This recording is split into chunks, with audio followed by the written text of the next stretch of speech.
There are things Chargers fans never forget, but there are mistakes this franchise seems determined to bury. Today, we're going back to 2013, a year that could have been the start of something special. Instead, it kicked off a cycle of frustration, wasted potential, and wacky silence. Yeah, the 2013 draft still stings, and if you think you're over it, just wait till you remember what really went down. This isn't a safe space for excuses.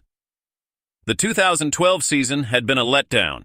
The team looked flat, the head coach was under fire, and it felt like this roster needed fresh blood. Badly. The hope was clear. Rebuild the O-line, protect Phillip Rivers, and finally give him a shot at something bigger. With the 11th overall pick, the Chargers selected DJ Fluker, offensive tackle from Alabama. Dude was a physical beast, strong, nasty, championship pedigree. On paper, it looked like a solid pick. In reality, it was a warning sign. It wasn't just a mistake, it was a string of bad calls. Fluker had a decent rookie season, but he never settled in. They moved him around, his play was up and down, and he was cut loose by 2017. But the issue wasn't just him, it was what came after. In round 2, the Chargers took Manti Te'o, the one from the fake girlfriend scandal. He came in with sky-high expectations and a massive emotional weight.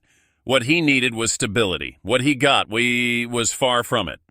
On the field, he never lived up to the hype. Then came Keenan Allen in the 3rd round. Yes, the one bright spot in that entire class.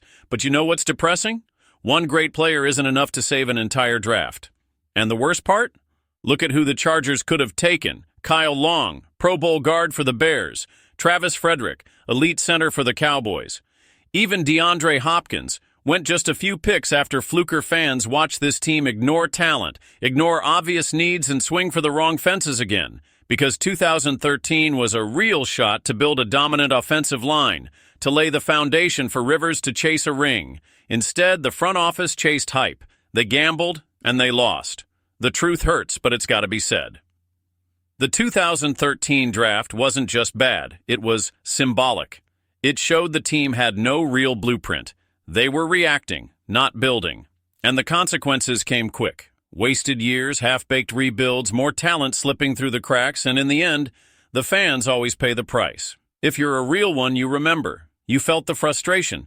You watched that roster fall apart piece by piece, and it all started there, in that cursed draft. Now it's your turn. What do you think was the worst Chargers draft mistake in the last 15 years? Drop it in the comments. I'm reading every single one. Hit that like button, subscribe to the channel, because if there's one place that never forgets the pain of this fan base, it's Defensor Implacable.